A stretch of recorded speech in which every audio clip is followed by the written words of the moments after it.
My name is Priscille LeBlanc, Vice President of Communications at Air Canada. Since the change of leadership at Air Canada was announced recently, we've received questions from many of you asking what this means for employees and also for the company.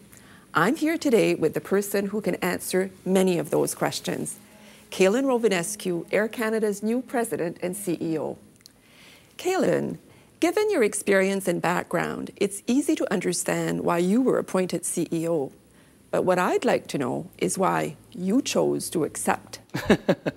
Well, Priscilla, first of all, I want to thank you for the opportunity to speak to our employees. This is one of the first things I wanted to do, and I'm delighted to be here today. As to why I accepted this job, I think lots of people may not know that I have a long history with Air Canada.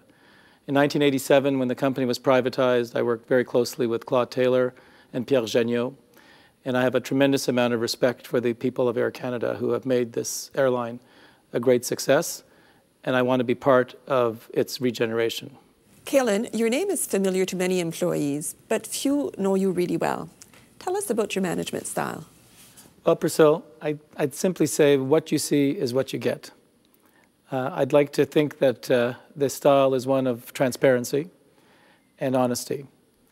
This is a complicated picture that we're embarking on, and I'd like to think that we can look for creative solutions rather than create obstacles in our way.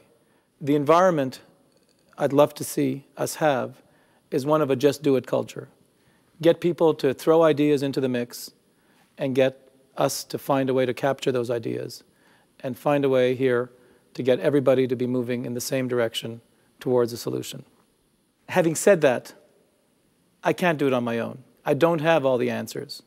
This is not a simple solution that I have a magic potion for, so I'm going to need the support of all of our people to get the right answer. And so we all have a part to play. We certainly do. There's been speculation in the media that you're here to take us through another CCAA filing. And we even had one analyst speculate that Air Canada would have to shed half of its routes and cut almost half of its employees. What can you tell us about that? I've heard that speculation, and let me say that it's categorically not the case. I have not come here to put this company into bankruptcy, and it's my intention to find ways to manage around this current environment. As to the notion that we're going to cut this airline in half, that's absolutely categorically not what we want to do. We think that shrinking this airline to profitability is not in the cards, and we actually expect to go out there and find constructive, creative, international route opportunities, pricing opportunities, and we've got one of the most talented commercial teams that's going to go out and find these revenue opportunities for us.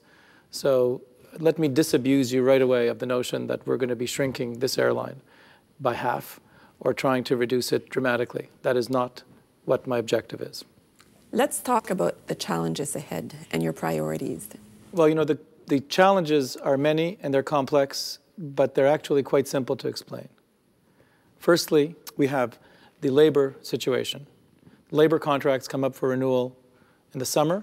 Secondly, we have the worst recession ever since the beginning of our industry. This is deep. As I said earlier, it's deeper than SARS. It's deeper than 9/11. It's deeper than past recessions. So we have to find a way to manage around that. Thirdly, we have a pension deficit of $3.2 billion. And that is a calculation that's determined at a moment in time. It has nothing to do with the performance of Air Canada. That's dependent on how the capital markets and the financial markets have performed. And fourthly, we have low-fare competition from the low-cost carriers like WestJet, and that continues. So we have to keep our eye on the cost bucket, no matter what. Having said that, I believe that so long as we remain focused, so long as we take care of the customer, we'll be able to manage our way through this.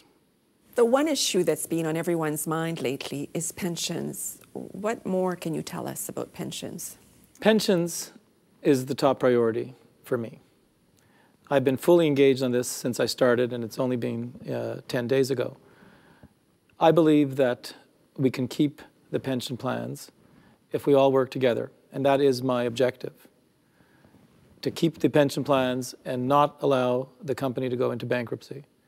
So to do that, we're going to need the support of the employees, of the retirees, of the unions, government, regulators. This requires a lot of cooperation.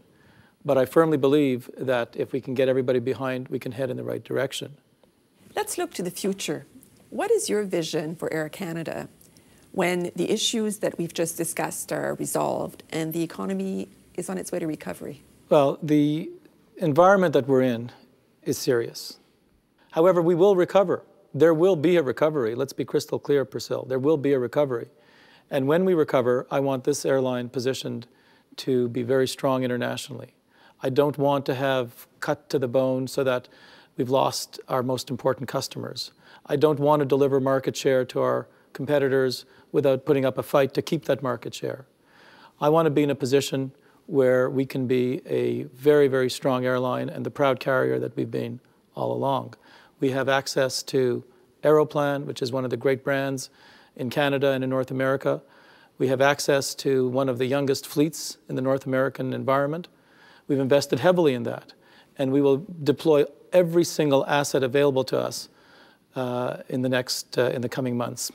And to wrap up, if you had one single thing to ask of each and every employee, what would that be?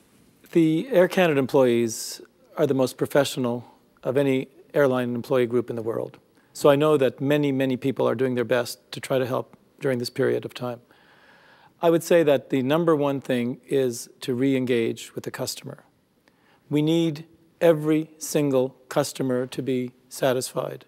We need their revenue, we need their satisfaction.